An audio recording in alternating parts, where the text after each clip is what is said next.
All right, the next part of our lecture looks at this idea of potential or potential difference or voltage. Okay, so you're going to hear three terms that basically mean the same thing. So what happened is that when you look at electric potential energy in that equation, negative QED, as you change the charge or you put more charged particles in there, you're going to keep increasing your electric potential energy. So if you're thinking about as you plug something into the wall, okay, you're continuously increasing the charge.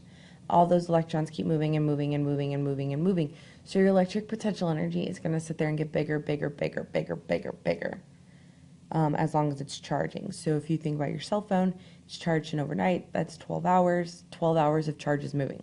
Okay, it's going to be a lot of potential energy. So people don't like that. The numbers keep changing. They keep getting bigger.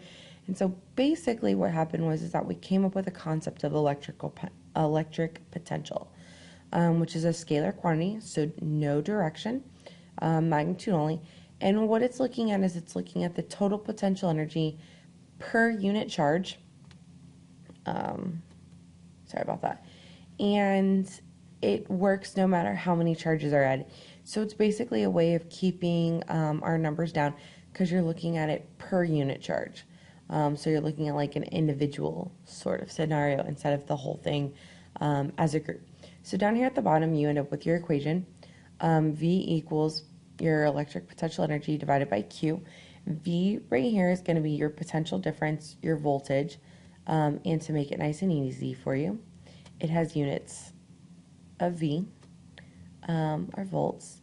Potential energy is still measured in joules, and your charge still measured in coulombs. Okay, so V, electric potential measured in volts. Okay, should be kind of easy to remember that. Okay, so your potential energy, this is just another way of looking at your potential difference, is looking at your change in electric potential energy per unit charge, which is your voltage. So you'll see some problems will say voltage, some will say potential difference, some will say electric potential. Don't let that confuse you.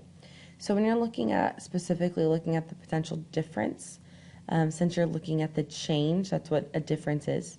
You're looking at final minus initial, so you also have to do the same thing for your electric potential energy, looking at the final value minus the initial value. Okay, so what we're saying through all this is that your potential difference is again measured in volts, represented by a capital V. And just if you want to know, 1 volt is equal to a joule per coulomb. So what that says is that as 1 coulomb of charge moves through a potential difference of 1 volt, that means that the charge is going to gain or lose depending upon which way it's going. Is it increasing its distance, decreasing its distance? It's going to gain or lose 1 joule of energy. Okay, if you remember from before, your electric potential energy is also equal to your work. That was from our conservation of energy unit. Remember that if you're moving something, you're changing that height, you have to be applying a force and a distance to the object. So that means work is being done because work is force times distance. So you end up with a different equation for your potential difference, and it is delta V equals W over Q. Delta V, still measured in volts, work like it was before, still measured in joules, and your charge still measured in coulombs. Okay, so now you can just see some examples of your potential difference, your electrical outlets, plug in your stuff into the wall, batteries, capacitors, which we'll talk about next time, anything that really supplies power, electrical power to your device is going to be a source of potential difference. So your little chargers that you use, the portable chargers, charge your cell phone all day, those are a means of potential difference as well.